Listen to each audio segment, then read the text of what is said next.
So Shelly, tell us a little about yourself, your family, and your values. Okay, I'm a teacher and a dairy farmer. My husband's family has been on our farm for well over 100 years. We've raised our 4 kids there. We still milk cows every day, twice a day. As far as our values go, we're firm believers in telling the truth. And it's very important, but in order to tell the truth and everything, you have to know the truth. And basically, that's what this video is all about. We needed to know what was going on, and it was important for us to investigate it. So is that why you got involved in the project? Exactly. We had the prospects of wells being on our property, and we were really excited about it.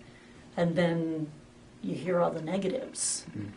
And when you hear the negatives, you know, it kind of puts a little bit of concern in your mind and heart, and it's like, how are you going to take care of this unless you go and find out? So it was important to you to find the truth out about all the natural gas production in the area? Exactly. I mean, because it doesn't just affect us, it affects everybody around us.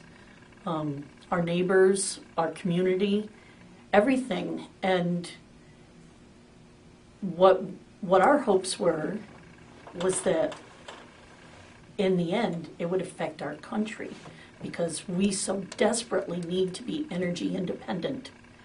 And that was one of our major drives at finding out about this and doing this, because we want to be energy independent. Right.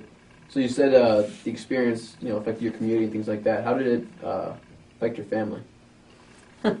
Well, my family was very supportive. We sat down, we had questions that we wanted answered, and then from there, somebody had to stay home and do the farming, so I got blessed and got to travel around and talk to people and find out just what exactly the truth was. So what was the truth? What did you learn from the experience? What I learned was, no matter who I spoke to, which I really expected some negative on this from the environmental aspects of it, but each person that I spoke to had positive things to say about the gas industry and about the fracking process. They all agreed that gas is what we have now and what we need to be using now. The gas is very, very plentiful.